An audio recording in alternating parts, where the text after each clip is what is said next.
Yo, what up? What up? What is good, ladies and gentlemen? Let me get a couple things started here. Welcome back to Instant Replay Daily. Obviously, if you caught Sunday's show, we had a little special, like sort of 12 to 1 p.m. Pregame show right before the 1 o'clock slate of NFL games kicked off.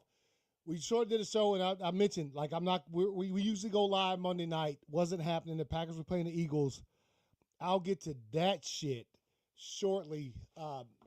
But we got a lot of stuff that came out sort of today. We had the college football rankings, playoff rankings, the week 2 of it. So the first rankings came out last week. We had the newest rankings this week. A couple things there we're going to talk about when I bring the rankings up. And also I'm going to give my kind of thoughts on I think some people don't kind of understand where the rankings go or how they're chosen. There's like these rules in place, and I don't know them to a T, but I'll try to do my best to sort of explain it. And happy Veterans Day, man. Happy Veterans Day to my fellow vets, bro. Like I mean, obviously it's not a secret if you've been following me for any amount of time on social media or on this space on YouTube and doing content creation and whatever. I was a veteran, served from 2007 to 2014. Spent some time, had 3 deployments in that time period, and yeah, man, I'm very sort of proud of my time in the military. I am, and this is just a shout out, honestly, not to me, but to everybody else who served, right? To all my brothers and sisters who ever put the uniform on, who's ever there's been some stuff, man, and I'll get some stuff put on here in just a second, just to get back to this. But yeah, man. It's a lot, man. It's a lot. It's a lot. No matter where you sit on the side of where you just joined and did a initial 4-year contract and then got out, or if you lifed it, man, you're a lifer. You retired at 30 years in service, man. Shouts out to you, because especially when I joined, we were like literally bringing brothers and sisters back home, and not the way you'd like to. It was a time of war, man. Iraq going on, Afghanistan, things of that nature. And I'm just happy to sort of, glad that I was able to serve. That it's hard, man. I'm telling you, there's times, and I'm not even going to lie. After taking the oath to join, man, there's times when it's like, well, yo, this is rough, man. This is rough, but I signed up for that shit, just like every single other person who joins. You know what I'm saying? You have to raise your right hand and sort of say the oath and get in there. So some people gave all. There's a lot of cats out there that raised that hand and put the other hand on the Bible to join, and sort of they're not here like I am to just talk to you today. Not even just about sports, but just to talk to you in general, to shake your hand when I see you on the street, to appreciate. I went to my grandson's I had a Veterans Day program at his school on Friday. Shouts out Cherokee Elementary, Cedartown, Georgia, right? And this morning I was able to go to my niece's Veterans Day ceremony. Shouts out to Skylar Diamond, Youngs Grove Elementary, Cedartown, Georgia, right? And sort of taking the experience of people appreciating what a lot of people have done, what a lot of people have laid a lot of things on the line for since, as long as time can go back when you're talking about the military, right? And defending the country and things that I mentioned, selfless sacrifice and all of those things. I am for better or for worse, avid ESPN watcher. I watch a lot of sports in my off time when I'm not trying to catch up on shows and things of that nature. And I've appreciated seeing a lot of the shouts out to veterans, a lot of the stories out there. Shouts out also, as I talk about football, to a lot of athletes, whether it be football, baseball, any sport where, athletes are known for shouting out the veterans, man, and sending, doing what they can do for the people. And it's funny because we talk about the sacrifices, and look, man, there's a vast difference, but also you see cats like George Kittle, shouts out George Kittle, they're putting their body on the line just to play sports, man. It's football, man. A lot of people, if you watch highlights in recent years, you've seen some people who sort of, So anyway, happy Veterans Day to everyone who has served. It's an honor to be among that. I hate to call it a fraternity. I hate to call it it's definitely not a brotherhood or a sisterhood. It's a familyhood is what I would call it. So very, very proud to be a part of that. And, shouts out, man. Wave them good today. So with that being said, let's jump on into the show and get our signature background music up here to get it going. So what's up, everybody? It's Tuesday. Obviously, last week kind of didn't go as planned. We did our usual Monday show. Was set to go on Wednesday. I was kind of under the weather just a bit. Still went to work and shit, though, but was under the weather just a little bit. Wasn't able to, give the broader. So we tried to reschedule the show for Friday evening because that seemed to be a good time. There's a football game on, yes, but there was, baseball is done. Basketball is kind of shooting around, so we decided. And then I had some back problems. Again, I'm putting all my shit out there on Front Street. I like to let the listener know why your boy wasn't here to give my, ridiculous football takes. And then today, you see me sitting here before you. I had a relapse on the back situation. Back destroyed, bro. But I was able to I got some shots in the back as far as steroids. I was able to go to the ER and sort of get treated for it. I feel better now. Bro, let me tell you something. Like 8 hours ago, your boy couldn't walk, man. Just telling y'all. So I'm here. Figured I wasn't able to work today. Shouts out to the homies that work. They took care of business. I wasn't able to work today, so I decided, you know what? We planned on doing the show Tuesday, not Monday. Because the Packers were inviting the Philadelphia Eagles to Lambeau Field on Monday Night Football. And obviously, that didn't turn out any kind of way we wanted it, right? So anyway, we're going to jump into some stuff. The first topic's on hand. Obviously, the CFP, the College Football Playoff, put out their rankings for Week 12. This is the second week since the initial College Football Playoff rankings have come out. And we're going to bring it up here, man. Let's bring it up, all right? Let's see, get that thing up there.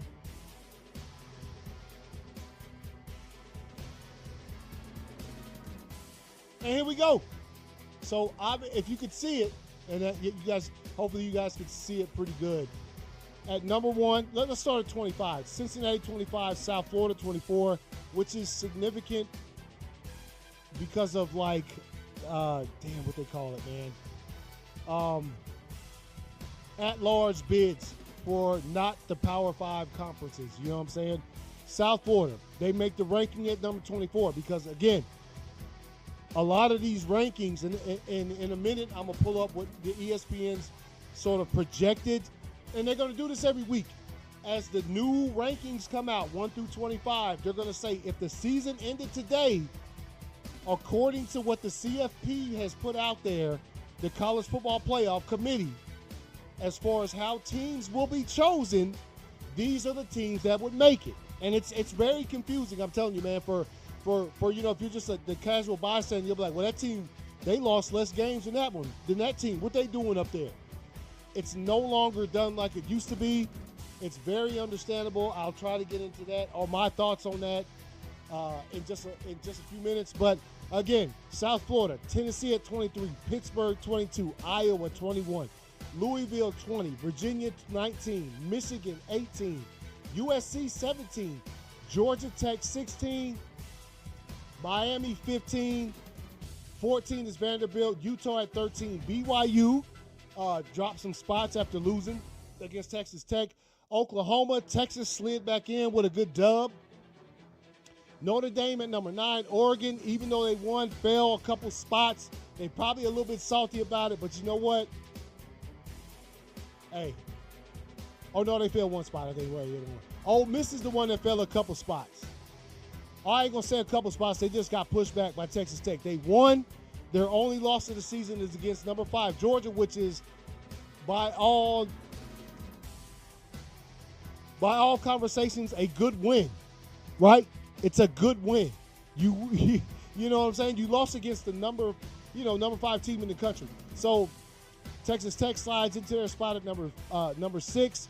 Obviously, again, like I said, they kind of clap BYU over a bit. Georgia at 5, Alabama at 4, Texas A&M at 3. I know there was some controversy about these two, and this is where I sort of get to this conversation. Right? I'm not an expert. Again, I don't know anybody in college sports to give me anything.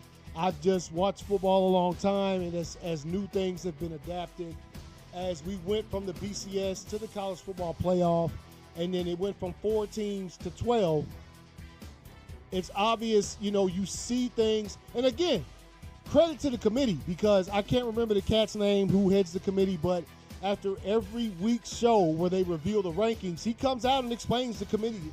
Basically, they explain themselves. The committee explains themselves when it comes to that, and credit to them, because a lot of this stuff could be head scratching, but they try to make it as clear as possible, because it is complicated. Let's be clear. If you're just the old school college football fan that says, well, god dang, man, we got more dubs than they got, man. They have 3 losses, we got 2, or whatever you want to make your argument, the way that the CFP committee has set up the college football playoff, it doesn't just go right quick off wins, losses, and things of that nature. It does, but it also goes off quality wins. It also goes off how you looked in this win. It also goes off, I'll give you a perfect example. Texas A&M, right? While they clapped on Missouri, Missouri was starting their 3rd-string freshman quarterback. So they consider that and say, well, Texas A&M, if you so good and you're going against this team with a 3rd-string freshman starting quarterback, you should have put up 15 more points on them. That's the way the committee looks at it. And again, I have no inside information. I don't know anything across that manner. It just seems to me that when I watch these rankings come out and I hear the explanation, and I watch Galloway and Booger and all and Fowler and them sort of do this show I didn't get to see it last week, but I got to see it this week again because I couldn't work this evening because whatever reasons. You see some tendencies, and that's what they're looking at. They'll tell you they thought that Indiana's quarterback, like, struggling that game out and making a last-minute toss that was probably the greatest catch of the season, probably will go down in the last 5 seasons as one of the greatest catches. They thought that was more gut, and it was worth more as far as rankings go than to put Texas A&M ahead of them, right? Now, again, as I look at the rankings as being a Georgia fan, and obviously there's been a lot with rankings as far as since it started, it's hard for me to really pay attention to them at this point when the rankings come out this week. There's so much football left to play, so much football. So let me get this pulled down, and I'll pull this down and get this one up here, right? Okay. Uh-oh. All right. So this, according to ESPN, and I base a lot of my shit on, shouts out to ESPN for not suing the fuck out of me. I'm just, anyway, this is the college football playoff bracket projection. Again, as you look at this, you got to realize they're saying if the season ended today, this is how the teams would be ranked. Obviously, you see Miami. They were ranked number 15, right? Well, what the committee has decided to go with is the top 5 ranked conference champions will get in. The top ranked. Before, it was just they had it where it was the top 5 Power 5 conference champions made it in. Now, again, as I look at the difference between college football and professional football, it is the NFL is technical, wins and losses. If it doesn't come down to that, they're going to say, well, you beat this 3 teams from this division, this other team only beat. They go technical. It's all wins and losses, which is why when it comes to professional football, you will see a 6-10 Carolina Panthers division champion make the playoffs. College football ain't doing that shit, bro. This shit costs a lot of money. Money. And I'll put that when I say the biggest difference between the NFL and college football is moolah. Cha-ching, baby. That's what matters. They understand what happens, and I'll go back to it. TCU, Georgia, national title game. College football and a lot of sponsors lost a lot of money in that game. Don't get it twisted. There's a lot of shit that people don't talk about. When you have the biggest drop between viewership in the first half and to the second half of the national championship game happen, it's because Georgia was clapping their cheeks, Kirby didn't take the foot off the gas, and the game was out of reach. I mean, out of reach. Think about how many sponsors and teams and whatever you want to call them paid for ad time in the third and fourth quarter. With 5 minutes left in that game, how many people do you think were really watching Georgia TCU? Georgia fans. That's probably it. So there's money to be lost there. In other words, college football is going to make for damn sure, as much as they can help it, that the teams they put in this playoff, where it costs a lot of money to put these games on, there's only 4 home games. Where in the NFL, in the playoffs, all of the games are at home except for the Super Bowl, unless you're the Tampa Bay Buccaneers. So you only have 4 home games, which you're still spending money there, but those venues are very, very happy with a college football playoff game at their home to foot the bill. Most of the games out of the college football playoff are at remote stadiums. Those stadiums got to get money, bro. They got to get paid some kind of way. And when you're talking about product on the field, and I guess that's the way I should sum up college football when it comes to the playoff. And look, I'm not saying it because I don't agree with some of these picks. Like, I'll put up the pick. I agree with all this shit. This is just the way the season is going this year. Trust me, I get it. Georgia should be way behind Alabama. Not way behind, but because that's the only team they lost to. South Florida playing good football. This is the only team that's like, again, people are going to say, well, Miami's ranked 15 in the CFP playoff rankings. But if the season ended right now, they are, if you're going for the highest ranked conference champions, Miami would be the conference champion right now. They're the highest ranked ACC, which puts them over where South Florida is. Yeah, so they're going to get in that thing. Texas is at large. Ole Miss, all of these SEC teams that are like top 8 and 10, Texas A&M, Indiana, playing good football. This is the way it goes. But make no mistake about it. Make no mistake. There are going to be a couple teams at the end of this thing that you'll say, well, damn, they only lost 1 game this season. What the hell? Because the committee, college football, everybody out there is scared of putting a team in the playoff that's going to get fucking clapped 40-0. They don't want that. It's not good for business, and it's not good for the look of college football. Again, it doesn't matter because we've seen in history there have been plenty of, there's plenty of evidence to show us that, again, TCU, Georgia, Notre Dame, Alabama in 2013. Like, you can't make this shit up. There's been plenty of evidence out there of teams who have been put in these positions against teams that are far superior, right? And don't know that the first year of the college football playoff, Alabama got clapped by Ohio State. That's not what I'm talking about here. For not any stretch of the imagination do I think Alabama should have been in that shit. It's Alabama. Come on now, bro. I'm not hating like that. But you understand what I'm saying. If you really have been paying attention to college football, dollars, homie. Dollars. Some of these schools that like have good seasons, your ass ain't gonna make it in there because they think when they throw you in one of them games against a say for instance this game right here. What do you think happens if this was to happen today and Georgia claps them? Next season when South Florida does the same thing, they'll be like, well, we don't know if we should put you in there. And Oregon is struggling too, by the way. That last win was Texas Tech deserves it. They had a nice dub over the weekend. And again, man, we seal our fate to just wrap up this college football talk. Georgia plays Texas, 7:30 p.m. Saturday night in Athens. We know what Georgia's done this season. I think, you look at that game, and there's obviously I'll talk about it more when we look over all of the top 25 games coming up this weekend.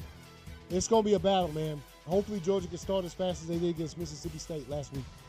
If not, then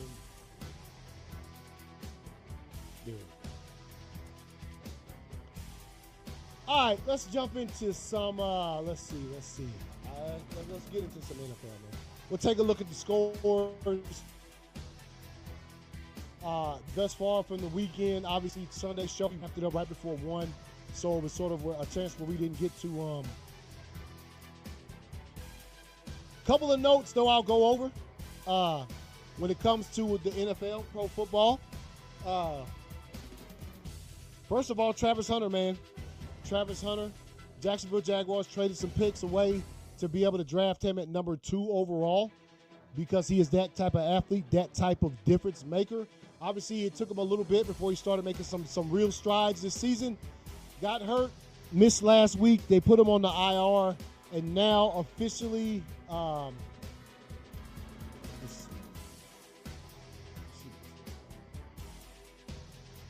sorry,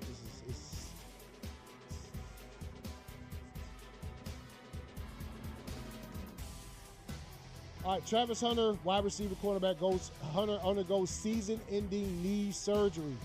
All right, the number 2 overall pick underwent season-ending knee surgery to repair his LCL, which they say there was no additional damage to the injured knee, no MCL, no ACL damage, just the LCL. He had surgery to replace that.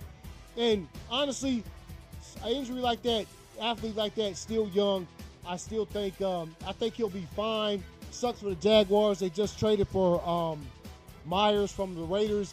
Me and V joked about how much they're going to need him, and now they're really going to need him toward the end of the season. All right, so there's that. Jair Alexander, right? Pro Bowler from the Green Bay Packers. Love the cat. Did feel that at the time when he was traded to the Baltimore Ravens that it was time. It was time. He had just missed too much time for injury, and a player of that caliber, after a while, the holding of the roster spot becomes, you feel me? Like you've been holding that roster spot for a minute and going on the IR and missing so much time that it's time. Philadelphia Eagles cornerback Jair Alexander is stepping away from football to get right physically and mentally. NFL Network insider Mike Garafolo reported Tuesday. The 28-year-old cornerback will then decide on his playing future after the break, per Garafolo. Fox Sports' Jay Glazer first reported the news. Obviously, Jay Glazer, big advocate of mental health and all of those kind of things. So it would make sense that he's in the circle that might have heard about this news, right? You have a player of Jair Alexander's caliber, keeps getting injured, does all the right things to sort of get himself back on the right track and get healthy, and injury after little injury here and there. And of course, I can 1,000% understand how that can have an effect on him mentally. That's why it says it right here. I'll pull this up, man. It says, he says stepping away from football right now, physically and mentally, man. So it's having a toll. It's taking a toll, right? Alexander was acquired by the Eagles on November 1st in a trade with the Ravens that included a late-round pick swap. Before having a chance to suit up with his new team, the Eagles announced Alexander wouldn't travel for their eventual Week 10 road win against the Packers, listing him out with the need coach's decision. It was in Green Bay where Alexander spent his first 7 seasons, earning 2 Pro Bowl trips and making a name for himself. Dude, Alexander, when fully healthy, you don't want to fuck with that cat, man. He was nice for us, dog. All 12 of his career interceptions were with the Packers. He signed a 1-year deal with the Ravens following a fallout. I hate the way they word this, a fallout. It was kind of mutual. It was time to move on. They knew that, and again, ultimately the NFL is a business, and the Packers are one of the ones at the top of the league that make business decisions with players. Trust me. When they released Woodson and Jordan Nelson, your boy was pissed. But business decisions, man. That's just is how the football world works, man. All right, ex-Chargers cornerback Samuel Jr. signing with Steelers. He got clearance off the practice squad. Titans cornerback Snead indicted. Okay. All right, let's get into these things. Let's get into these scores real quick before we wrap the show up.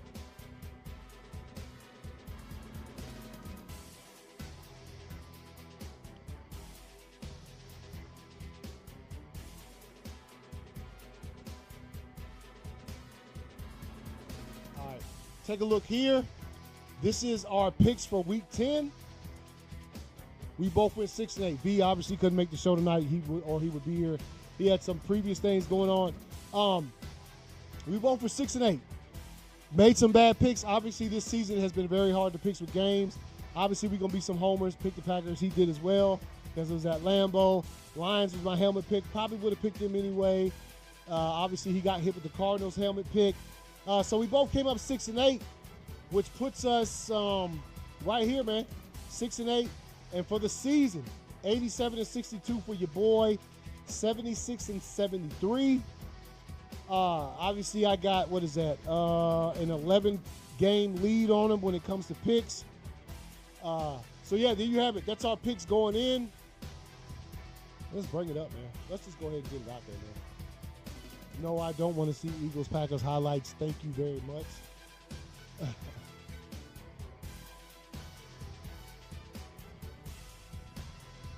All right, so we already talked about Raiders-Broncos. V gave his thoughts on his hometown Raiders.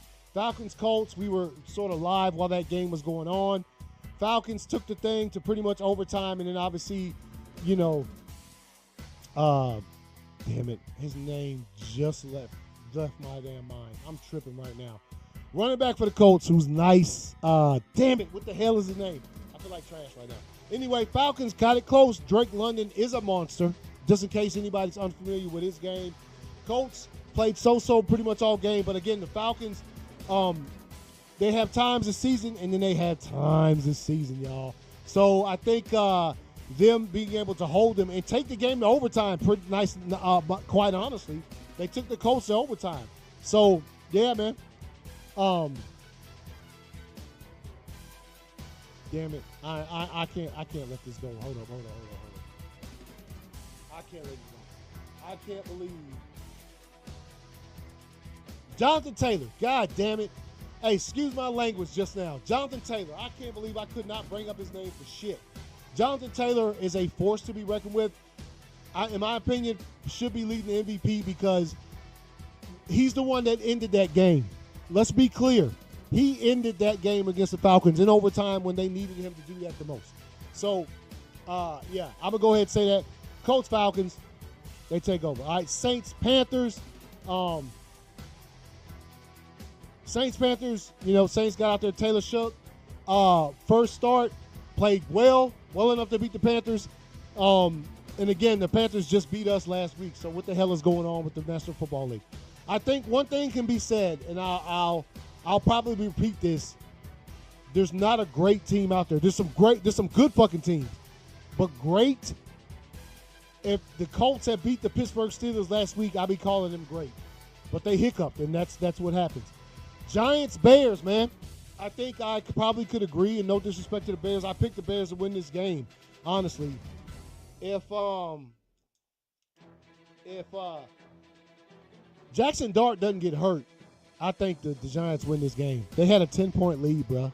Jackson Dart gets a concussion, which, by the way, Daboll got fired. Not surprised. Was never a big fan of Brian Daboll. I'm not a big fan of hotheads in the coaching position. I'm a fan of emotion and shit, but the way he reacted to Jackson Dart in the tent when he had it, I'm convinced Jackson Dart was concussed that day. I'm convinced Jackson Dart was concussed that game. When Daboll went ballistic on the sideline and acted like a 6-year-old who couldn't have his sucker when he wanted it. Not a fan of hotheads as coaches, bro. Passionate. Mike Tomlin, I get that, right? Doesn't act a fool on the sideline, but you know he gonna tell you. He gonna be honest. Not a big fan of Daboll. And I think the way he acted, and again, I'll tell you right now, this is just my feelings. Jackson Dart was concussed that game, bro. I don't know what they did, But I guarantee you, and they end up winning that game. He came back out there. Russell Wilson came in and played trash, and then they both went ballistic. I think as much as the losses by a lot of points the Giants have had this season, the fourth quarter losses where they're up in the fourth and lose, has as much to do with it as Daboll just being, like, ridiculous, man. Like, off the chain, pissed off and stuff on the sideline. Bro, you got to hold your emotions back at some point in time. That shit it's not a good look. And the Bears, Caleb Williams played nice. A lot of drop passes by the Bears. I think I will give this dub, considering Jackson Dart went out. Caleb, when you're a football team, you play against who you play against. The quarterback got injured, as what happens in this entire season, entire football. People get injured, and I think Caleb Williams took advantage. He literally did. The one run up the sideline that he scored on, I was like, okay. You know what I'm saying? Don't do that shit in a few weeks when we see y'all, when the Pack play the – by the way, Pack ain't played the Bears not one time this season. Ain't that some crazy shit?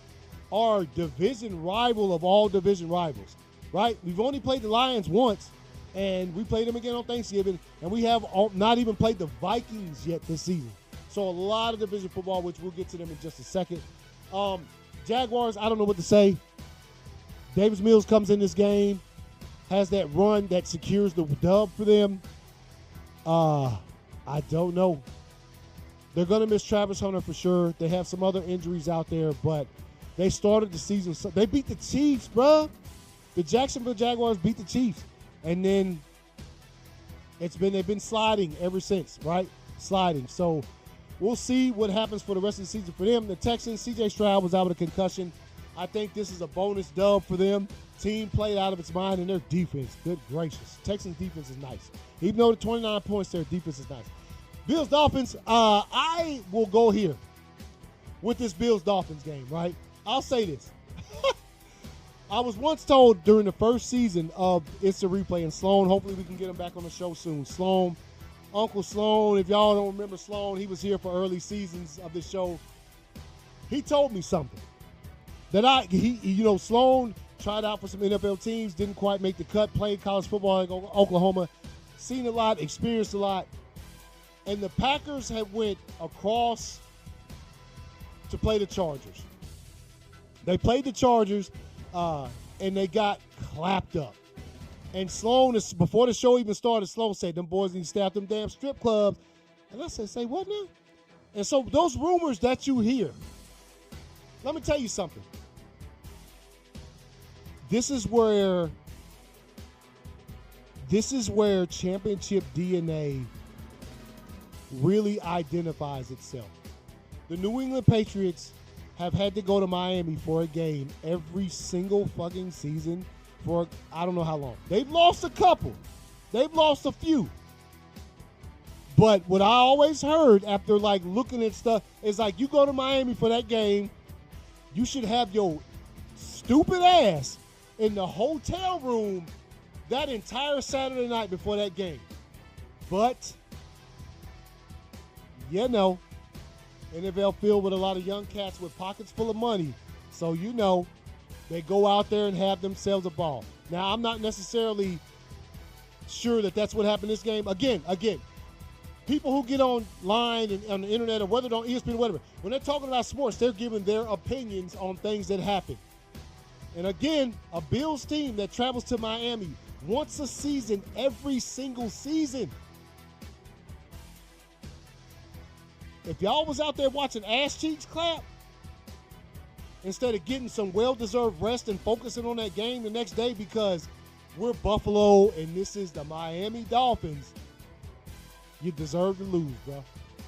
Dolphins come out there clapping. Thanks a lot. Devon A-Chain gave me, can't remember how many points off of, he went off that game. Josh Allen fumbling, throwing some bad passes.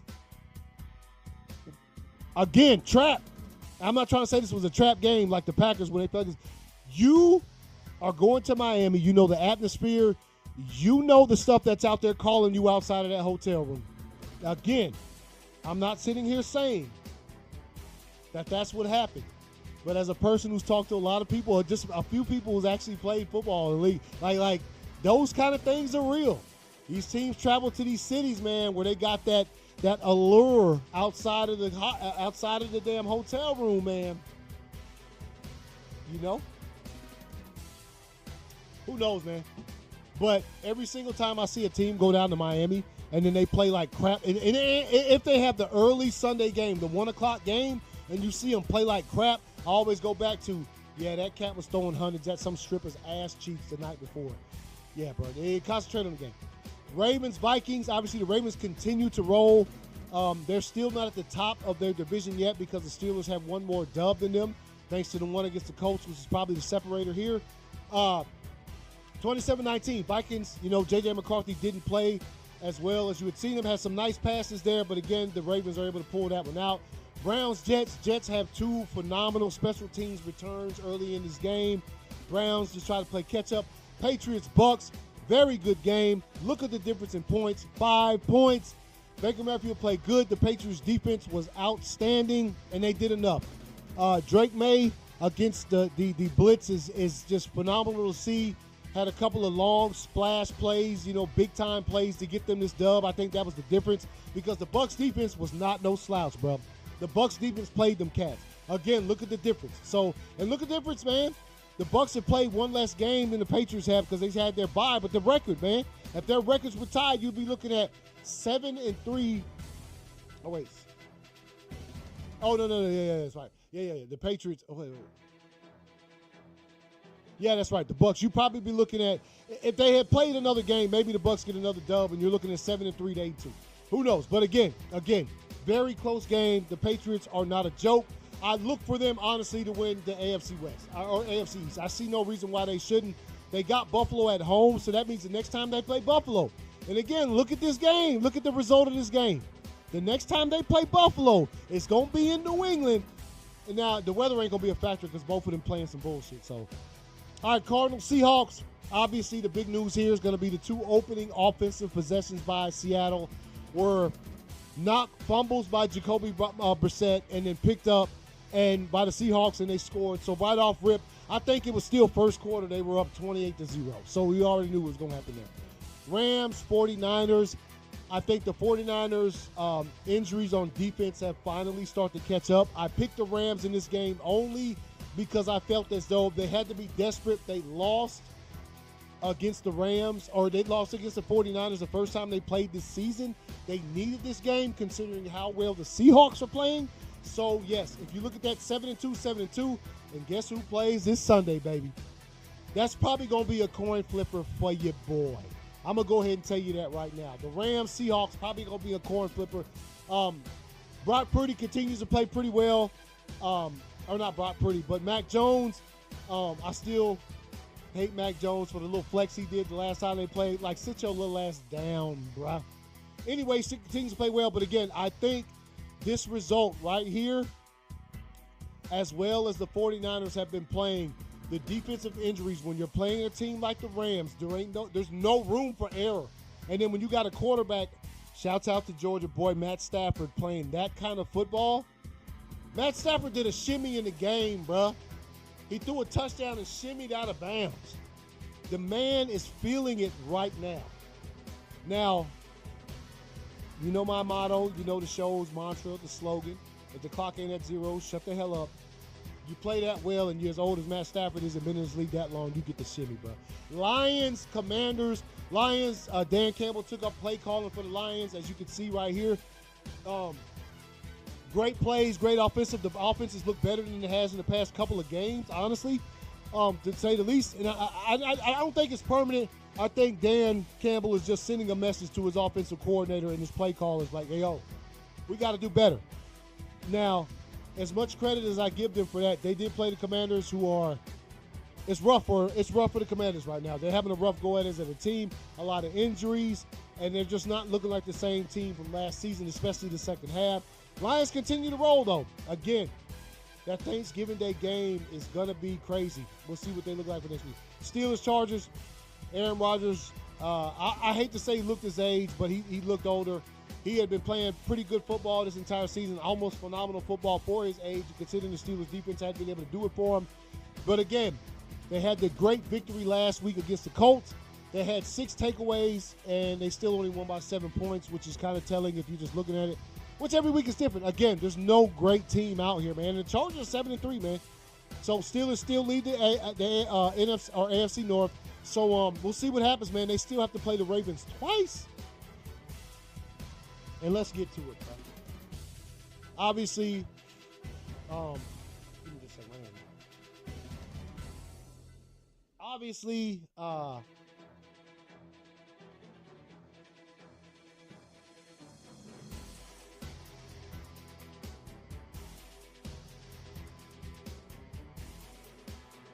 yeah, my apologies, man. You know what I'm saying? I throw a flag on myself for that shit, man. That just was, you know. As he's going out of bounds. Yeah, flag on the play for me having to pause the sound. I had to blow my nose, man. My nose just started running. Packers-Eagles, man. Packers-Eagles. Obviously, the Eagles win the game 10-7, defensive battle. There was a certain point in the game where I started to kind of like enjoy it to a certain extent. Look, Packers slow starts. That's the main problem, slow starts. The offense is stagnant. Matt LaFleur, I don't know. I heard talks, and I'll go back to a Dan Orlovsky comment sort of early in the season. They traded for Michael Parsons. The defense was playing so well that he made the comment like, yo, this is, now the Packers can take some chances. Just throw the ball downfield. A little bit of that, I think, was taking a bit too fucking literally. A little bit. Some of them Jordan Love passes downfield, some have been caught. And I think passes like the one against the Steelers that kind of went right over the top and Christian Watson caught it toward the end zone, those kind of things give Jordan, I call it the Madden button conflict, right? If you're a Madden football player or college football, you play football video games, you check your play before time, you pick your play, you look at as the offense lines up on field, you look at how the defense is lined up, you hold the play show icon, it shows the play, and you pick somebody before you even see how the defense reacts to the snap. If you've ever done that before, that's what Jordan Love be doing sometimes. He looks at the play and says, shit, Christian Watson going over the top, I'm going to throw it to him. I don't give a damn who opened underneath. And we've seen some passes like that. Got to do better, bro. I think there's not enough chances being taken. And I ain't talking about those kind of chances. There were several times last night where wide open receivers were just open. Romeo Doubs, a couple of times, bruh, wide open for the first down, and Jordan Love looks and just runs or gets sacked or gets pressured to a stupid pass, man. Something has to change. And if Jordan Love cannot improve, man, and again, a lot of it I think is Matt LaFleur's play calling is not suited. You have to fix these things. When you see through this many games in the season, significant problems happening time and time again on the Packers offense, they have to be addressed. That's why you pay head coaches to fix these things. And I'll go back, man. I'll tell you what. As interested as I am in hearing a coach's or a player's honest opinion on the Colts owner being on the sideline and listening in, right? That shit, I think, has a level of accountability in the locker room. I think coaches is like, shit, we have a problem. We can't just sit on our laurels and hope it gets better. We have to fix that shit, or this woman right here might fire our asses. But also, again, I still want honest opinion from coaches and players about that. I'd love to hear a candid conversation with one of those players about that. Not to say that I have a problem with it at all. I just want to know how that vibe is on the locker room side. So, again, the Packers, Matt LaFleur, the offense, and I get it, Tucker Kraft out. That is a massive loss. And more bad news, Eldon Jenkins, our starting center, is going to miss some time with a fractured bone in his leg. He could be out for the season, bruh. We're looking at some downtime. I mean, we're looking at some daunting times for this offense. But the defense, y'all. You play that good at defense the entire game. The team you're playing when they're as nifty as the Philadelphia Eagles. And I say nifty because you can't tell me. They've had a lot of games where they didn't look well throughout the game. They didn't do well, but they find those plays. And Devontae Smith, man, I tip my cap to him. I can't stand your punk ass. If you're not familiar, Devontae Smith was the wide receiver for the Alabama Crimson Tide when they beat Alabama to catch that overtime touchdown to beat us in the national title game. I can't remember what it was, 2018, 2017. Anyway, he was that cat, and again, as soon as Jalen Hurts threw that ball, as soon as that ball left his hands, and I seen it as the camera closed, and I seen who was down there to receive it, I knew he was catching that shit. I knew it. I knew he was, because he is that kind of caliber of a clutch player. So again, hat tip to Devontae Smith, because I always respect greatness on the field. I respect it. I just can't tell you how much I do. But fuck you, Devontae Smith, man. Fuck you. You always seem to hurt my... No matter what team I'm rooting for that you're playing against, bro, you always seem to break my heart, man. But again, going back to the Packers defense, played absolutely incredible. Eagles defense played absolutely incredible. Now, there were some times that I thought they could have been had. We've seen the highlights. We've seen the wide open receivers that Jordan Love missed, so there could have been some times. And then, obviously, you have the very unfortunate, nice-ass pass to Christian Watson in the fourth quarter where he goes out of bounds. It's a first down. It's inside the 15-yard line, and a legal formation on the Packers. And they brought that shit back, and obviously the rest is history, man. So... also, some other notes. I am a Packers fan, and so you probably will say, oh, you had to mention that. You damn right. Again, more footage of the tush push where these linemen are moving. False starts. Some more footage of the tush push where it's false start. I will say this. Not even because my team doesn't like it. Not even because it's the most boring play in sports. I think that the tush push is going to get gotten rid of in the offseason. Obviously, stuff that this big, they don't have these kind of discussions during the season when it comes to the NFL. They do this in the offseason. I do think that in the offseason, it's just too controversial. I think there's enough evidence to look at to say that the officials can't call it right, so you got to get rid of it. And again, I'm not saying that as a person just because I'm a Packers fan. If my boys were here from the group instant replay group chat, I said that I was the first person to text in there and say, man, I am super embarrassed to be the first team to come out here complaining about the tush push. I've always been if you can't stop it, that's just your problem. Find a way to stop it.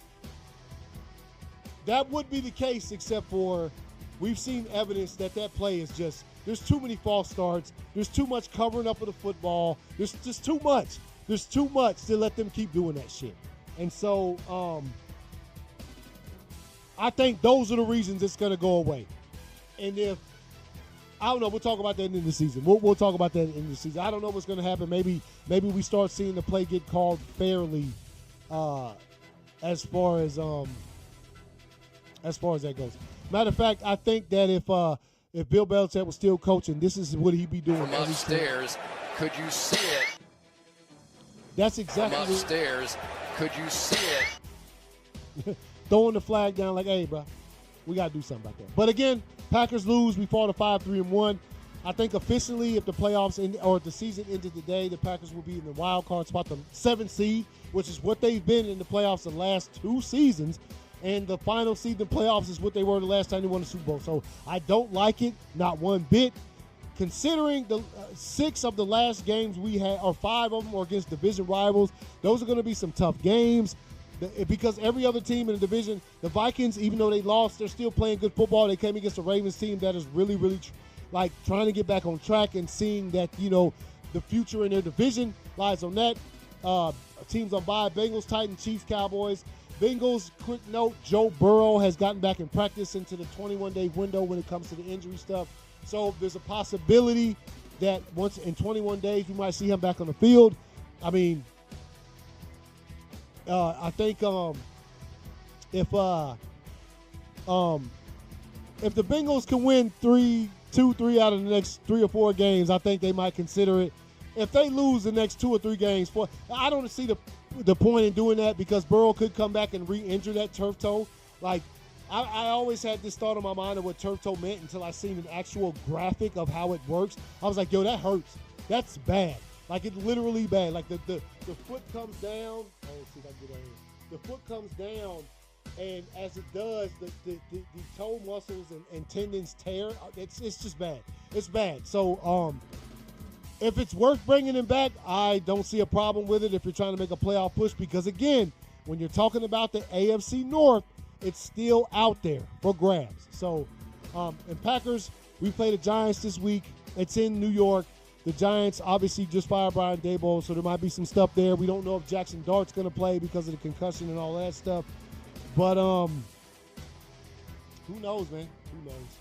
Football is crazy this season. It is absolutely crazy. And once again, before I bounce out of here, as oh man, my back has gotten sore sitting here. So shouts out to the back end, and Novocaine Pest is kind of keeping it great. All right. So real quick,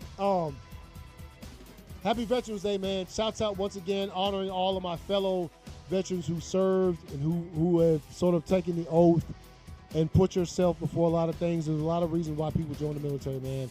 I served with a lot of great cats who were there for a variety of significant reasons. Some just wanted to be there. Some felt it was their duty. Some kind of pressed into it. So, there's a lot of things, man. But they were there. They did the training. They did the PT test. They missed time with their families. They got deployed. Spent Thanksgivings with the second family, which I always say, spend Thanksgiving when you're in Iraq or Afghanistan or anything like that. You're with your second family, bruh. You can't be there to carve the old turkey, eat the old yams with your family. But you're with your second family, man. And the pleasure I always talk about the last time when the Packers won a Super Bowl, man, I was deployed the entire season. I watched the Week 1 loss to the Chicago Bears, and I watched them hoist the Lombardi Trophy. Playing against the Steelers in the Super Bowl in Iraq. So it was a time. I'm glad for my experiences there. It taught me so much, and it disciplined me in a way that I can't describe.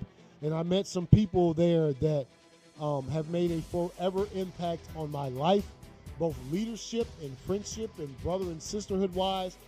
So shouts out, man. Shouts out to all veterans that are out there, man, whether alive or gave the ultimate sacrifice.